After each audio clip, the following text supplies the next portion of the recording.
My name is Courtney Swan. I have a Master's of Science in Nutrition, and I host the Real Foodology podcast, and thank you so much for listening to us today. Our food is being tainted by dangerous chemicals, and it's making us sick. In 2009, I started to get debilitating stomach aches. I bounced around between specialists with no clarity for 2 years until 2011, when I was diagnosed with a gluten intolerance. I was also told to avoid corn and soy, which are common food sensitivities amongst my generation. Unfortunately, my story is not unique. Clueless to how this was connected to our food system, I started to do some digging. What I found was alarming. Our current agriculture system origin story involves large chemical companies, not farmers, chemists.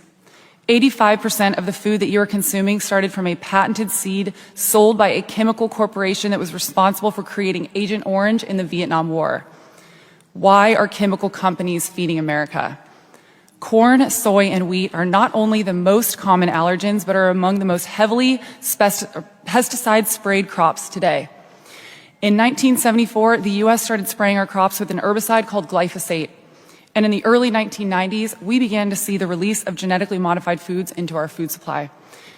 It all seems to begin with a chemical company by the name IG Farben, the later parent company of Bayer.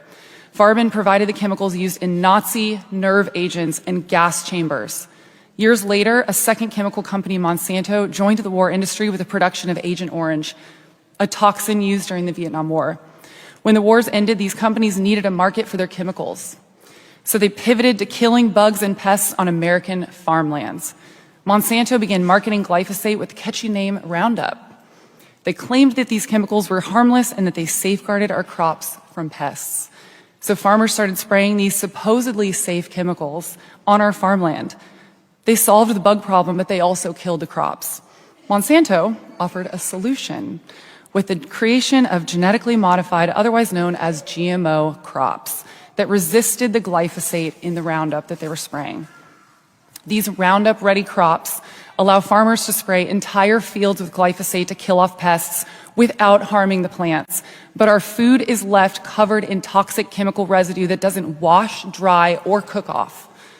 Not only is it sprayed to kill pests, but in the final stages of harvest, it is sprayed on the wheat to dry it out. Grains that go into bread and cereals that are in grocery stores and homes of Americans are heavily sprayed with these toxins. It's also being sprayed on oats, chickpeas, almonds, potatoes, and more. You can assume that if it's not organic, it is likely contaminated with glyphosate. In America, organic food by law cannot contain GMOs and glyphosate, and they are more expensive compared to conventionally grown options.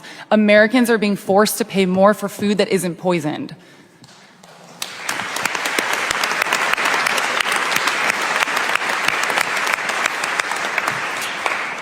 The Environmental Working Group reported a test of popular wheat-based products and found glyphosate contamination in 80 to 90% of the products on grocery store shelves.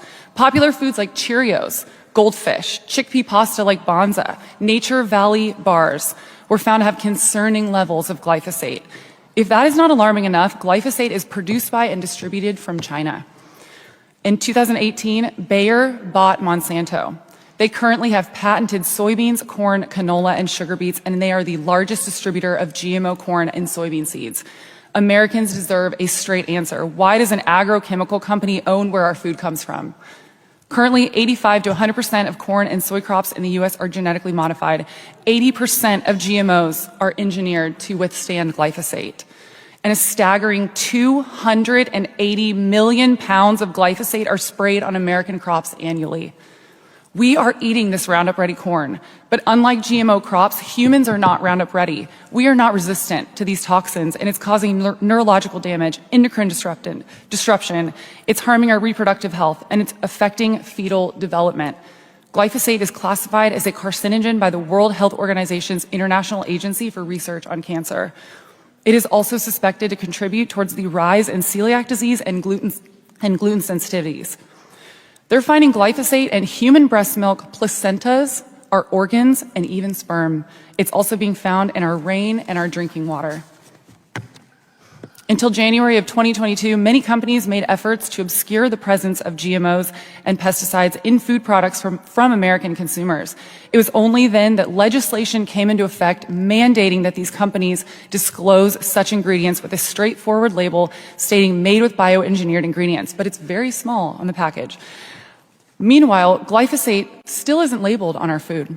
Parents in America are unknowingly feeding their children these toxic foods. Dr. Don Huber, a glyphosate researcher, warns that glyphosate will make the outlawed 1970s insecticide DDT look harmless in comparison to glyphosate. Why is the US government subsidizing the most pesticide-sprayed crops using taxpayer dollars? These are the exact foods that are driving the epidemic of chronic disease. These crops, heavily sprayed with glyphosate, are then processed into high fructose corn syrup and refined vegetable oils, which are key ingredients for the ultra-processed foods that line our supermarket shelves and fill our children's lunches in schools across the nation. Children across America are consuming foods such as Goldfish and Cheerios that are loaded with glyphosate. These crops also feed our livestock, which then produce the eggs, dairy, and meat products that we consume. They are in everything. Pick up almost any ultra-processed food package on the shelf and you will see the words contains corn, wheat, and soy on the ingredients panel. Meanwhile, Bayer is doing everything it can to keep consumers in the dark while our government protects these corporate giants. They fund educational programs at major agricultural universities, they lobby in Washington, and they collaborate with lawmakers to protect their profits over public health. 2 congressmen are working with Bayer right now on the Farm Bill to protect Bayer from any liability despite already having to pay out billions to sick Americans who got cancer from their product.